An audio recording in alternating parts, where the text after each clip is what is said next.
It was late on January 21st, 2026. The Miller family, exhausted from a long dinner, entered their quiet apartment lobby. Tom carried his half-asleep daughter, Lily. Sarah held a bag of leftovers. They just wanted to get to the 20th floor and sleep.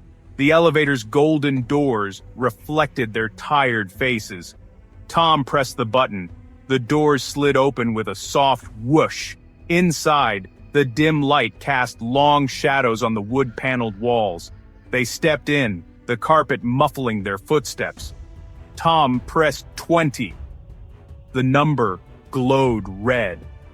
Sarah sighed. "I can't wait to get my shoes off." Lily stirred, clutching Tom's shirt. The doors closed, shutting out the lobby. Suddenly, the air felt heavier, colder. The elevator's hum grew louder, vibrating through the floor. The light above flickered, a quick, almost unnoticeable flash. Tom gave Sarah a reassuring smile, but unease lingered. The silence inside was no longer peaceful. It felt watchful, as if they weren't alone. The journey upward had begun, but something was wrong. The elevator felt like a sealed box, cut off from the world. The Millers exchanged uneasy glances. The night was just beginning. The elevator began its ascent. The numbers above the door lit up. 1, 2, 3. Sarah closed her eyes, Lily asleep in Tom's arms. Tom watched the numbers, mind drifting to tomorrow's work. Then, the display glitched. After 7, it showed 4. Tom frowned, thinking he was seeing things. The number changed to 6, then 2, then 9. "That's odd," Tom muttered. Sarah opened her eyes, watching the numbers flicker. 11, 3, 8.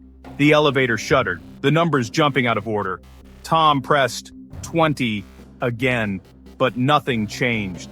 The buttons were unresponsive. The elevator's hum turned into a low growl. Small jolts shook the cabin. "Maybe we should press the alarm," Sarah whispered. Tom hesitated, not wanting to scare Lily. He tried the door open button. Nothing. The numbers went dark. Then a single number appeared. 13. The elevator stopped. Silence pressed in. The Millers stared at the glowing number, dread settling in. Their building didn't have a 13th floor. The button for 13 didn't exist. Yet, there it was, burning red above them. The elevator hung in the shaft, unmoving. The air grew colder. The Millers realized they were trapped, and something was very wrong.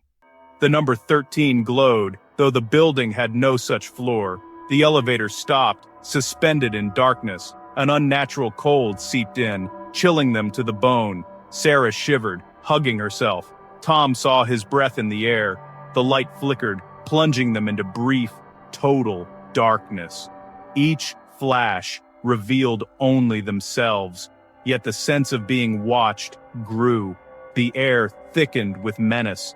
Then, a faint whisper drifted through the elevator. It wasn't a word, just a dry, rustling sound, like wind through dead leaves. The sound came from everywhere and nowhere. Lily whimpered in her sleep, disturbed by the cold and the noise. Tom held her tighter, trying to shield her. The darkness pressed in, the whispering growing louder. The Millers felt utterly alone. And yet, not alone at all. The elevator was no longer just a machine, it was a trap. The cold and the whispers promised something worse to come. The Millers braced themselves, fear mounting. The nightmare was only beginning. The whispering swelled, a chorus of overlapping voices.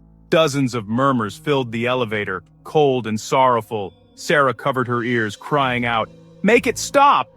Tom was helpless, heart pounding. The light flickered, their faces pale in the gloom. Suddenly, a child's voice cut through.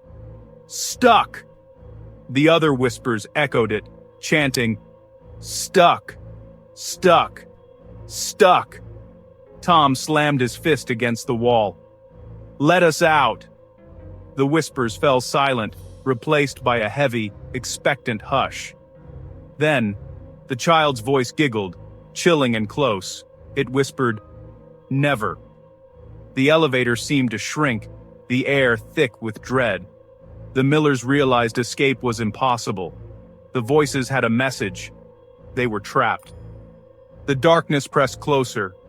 The Millers clung to each other, terror mounting. The elevator was now a prison. The elevator jolted violently. Sarah screamed. Lily woke sobbing. The elevator moved sideways, scraping with a deafening screech. It stopped. A distorted ding echoed. The number 13 glowed brighter. The doors rattled, then opened a crack, revealing only absolute blackness. A foul, decaying smell drifted in. Tom shielded Lily's face. The whispers ceased. A new sound rose, a guttural moan from the darkness. The void beyond the doors seemed to swallow all light. The Millers stood frozen, horror-struck. Something waited in the dark. They were on the 13th floor.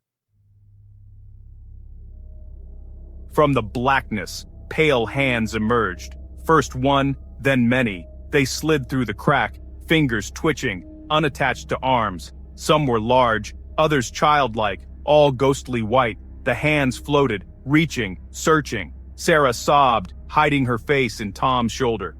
Tom stood between Lily and the hands, shouting, "Get back!" The hands paused, then surged forward, grasping for the family. Their touch was icy, draining warmth and strength. Lily shrieked in terror. Tom frantically pressed the door close button. Nothing happened. The door stayed open, a gateway for the horrors outside. The hands multiplied, pulling, dragging. Screams filled the elevator. The Millers fought, but the hands were relentless. The cold deepened. The darkness pressed in. The 13th floor claimed them. The elevator was no longer theirs. The struggle felt endless. Tom fought the hands, Sarah shielded Lily, but the cold and darkness overwhelmed them. Their screams echoed, then faded into silence. The next morning, a maintenance worker found the elevator empty on the 10th floor. No sign of the Millers. No struggle. No explanation. Their apartment was untouched. Lily's bed still made. The family had vanished. Police searched everywhere. Nothing. The case went cold. Another unsolved mystery. Residents whispered of strange chills and flickering numbers in the elevator. Sometimes the display showed a number that didn't exist. 13, and if you listened closely, you could hear faint screams. The Millers were gone.